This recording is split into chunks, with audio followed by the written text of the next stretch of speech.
नमस्कार दोस्तों। आज हम बात करेंगे एक ऐसे पर्व की जो केवल आस्था का नहीं बल्कि प्रकृति, सूर्य और ऊर्जा का उत्सव है, यानी छठ पूजा। यह वो पर्व है जहां भक्ति, विज्ञान और जीवन तीनों एक साथ दिखाई देते हैं। सबसे पहले बात करते हैं कि छठ पूजा कहाँ और क्यों मनाई जाती है।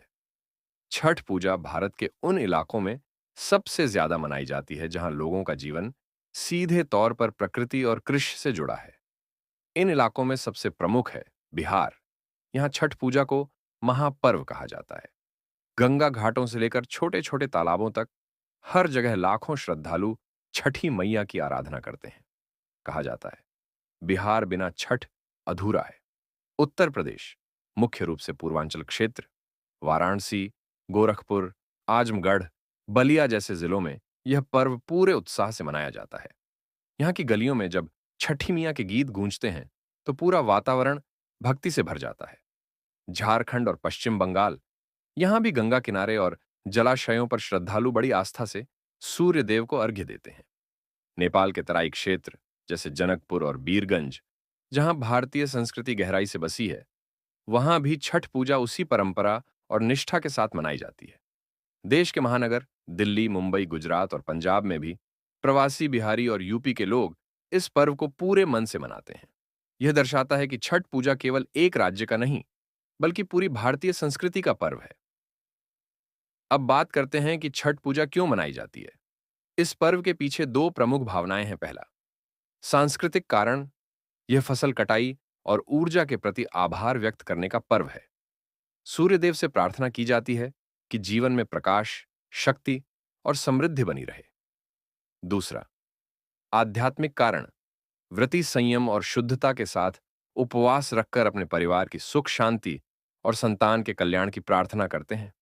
यह पर्व हमें सिखाता है त्याग, श्रद्धा और कृतज्ञता ही सच्ची पूजा है। आइए अब बात करते हैं छठ पूजा का इतिहास की। छठ पूजा का इतिहास बहुत प्राचीन है। इसका उल्लेख रामायण और महाभारत दोनों में मिलता है। रामायण के अनुसार जब भगवान श्री राम और माता सीता लंका विजय के बाद अयोध्या लौटे, तब उन्होंने अपने राज्याभिषेक के छठे दिन सूर्य देव की पूजा की थी।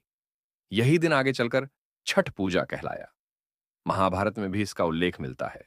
कहा गया है कि कुंती पुत्र कर्ण, जो सूर्य देव के पुत्र थे, प्रतिदिन सूर्य को अर्घ्य देते थे। उनकी सूर्य उपासना की परंपरा को ही आगे चलकर लोगों ने छठ पूजा के रूप में अपनाया। अब चर्चा करते हैं छठ पूजा के धार्मिक महत्व की। छठ पूजा में श्रद्धालु सूर्य देव और छठी मैया उषा देवी की आराधना करते हैं। उषा देवी को सूर्योदय की प्रथम किरण कहा गया है, जो नई शुरुआत और नई ऊर्जा का प्रतीक है। यह पर्व जीवन में स्वास्थ्य, समृद्धि और संतति सुख की कामना के लिए किया जाता है। व्रती निर्जला उपवास रखते हैं, शुद्धता बनाए रखते हैं और अस्त होते व उदय होते सूर्य को अर्घ्य देते हैं। अब एक और महत्वपूर्ण पहलू की बात करते हैं, जो कि है छठ पूजा का वैज्ञानिक महत्व। छठ पूजा की हर परंपरा के पीछे गहरा वैज्ञानिक कारण छिपा है।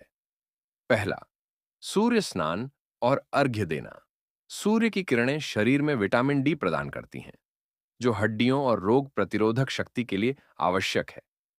पानी में खड़े होकर अर्घ्य देने से सूर्य की किरणें जल से परावर्तित होकर शरीर के हर हिस्से को समान रूप से ऊर्जा देती हैं। दूसरा, निर्जला उपवास। यह शरीर को डिटॉक्स करने का प्राकृतिक तरीका है। इससे पाचन तंत्र सुधरता है और मानसिक एकाग्रता बढ़ती है। तीसरा, संध्या और प्रातःकालीन पूजा। इन समयों पर सूर्य की किरणें संतुलित होती हैं, इसलिए यह समय ध्यान, प्राणायाम और ऊर्जा अवशोषण के लिए सबसे श्रेष्ठ माना गया है। अंत में बात करते हैं छठ पूजा के संदेश की। छठ पूजा केवल एक धार्मिक पर्व नहीं बल्कि मनुष्य और प्रकृति के बीच सामंजस्य का उत्सव है।